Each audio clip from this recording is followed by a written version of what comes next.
Hello everybody, welcome back to my YouTube channel. So guys, in this video I'm gonna be showing you how to fix Safari cannot open the page because the address is invalid. So guys, if you're facing this type of error, just simply you have to close this page.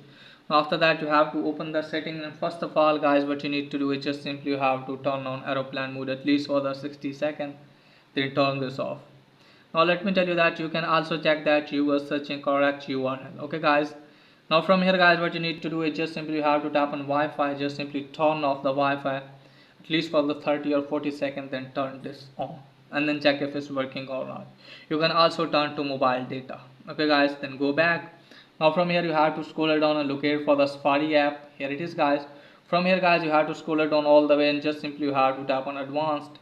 From here guys, what you need to do is just simply you have to tap on website data, and you can easily see here remove website data option. Just simply you have to tap on that and then check if it's working or not.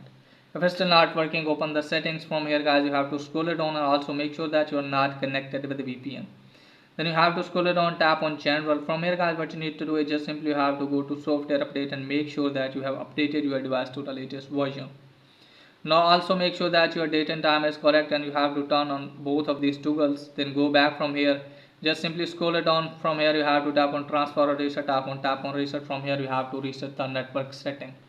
Tap on that, put the passcode of your device. You can also put the screen time passcode, and just simply you have to tap on reset network setting. This will delete all network settings, returning them to factory defaults, and just simply force restart your device, and after that hopefully your problem will be fixed.